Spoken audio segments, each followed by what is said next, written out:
Alright, there are primarily two ways to approach bass drum technique. The first that I'm going to show you is called heel down, so called because your heel remains down on the heel plate of your bass drum pedal. It's a really simple, basic stroke. And one of the rules that I have for heel down playing, I'd like to make sure that my beater bounces off the head with each stroke. I don't want to sink it into the drum head and leave it. Creates kind of a muted sound. To me, it takes a little more effort than is worth it anyway. This is going to give you a nice open tone, beautiful bass drum sound. And heel down is going to be used more for softer to medium volumes. So you can just practice with some slow strokes to get started. There's a little bit of a prep stroke, as you can see. I'm not just going forward from here.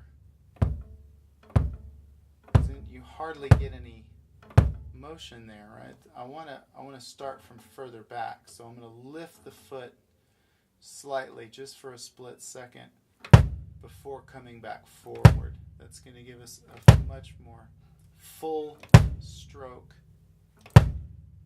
Again, very relaxed.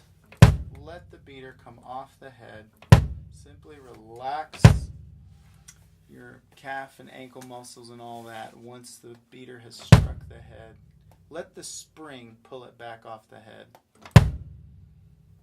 No need to try to lift the foot back up off the head, because then look at all that.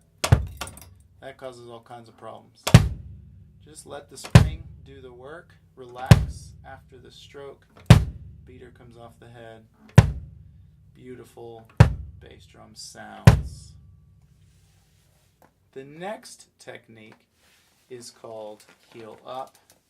I'm going to slide the foot back a little bit, lift the heel up off the floor, and notice our starting position is now where the beater is resting against the head. That's because we now have the weight of the leg sitting on top of the pedal, which forces the beater downward. So this stroke is actually going to be generated much further up from the hip.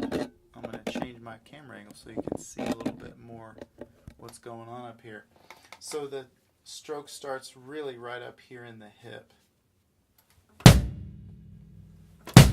And notice how much louder it is already.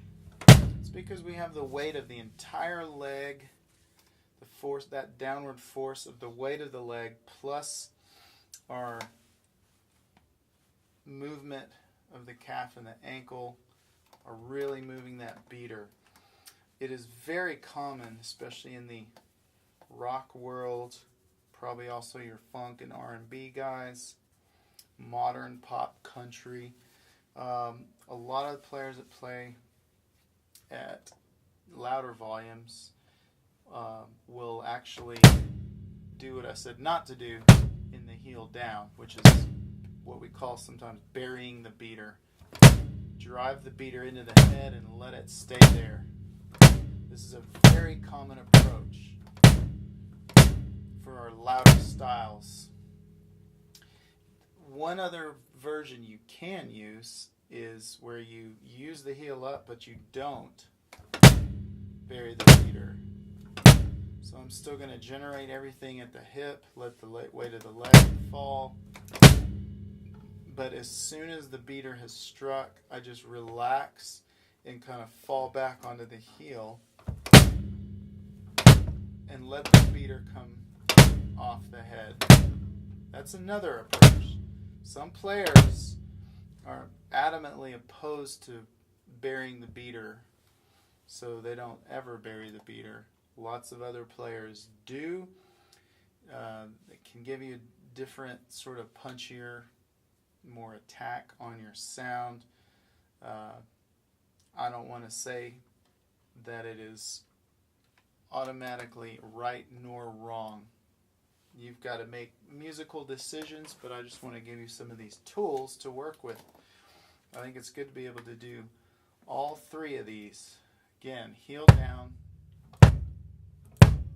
heel up, bury the beater, much louder, punchier,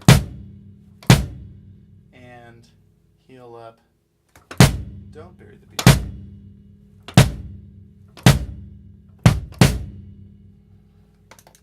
Alright, so that's some basic bass drum to get you started.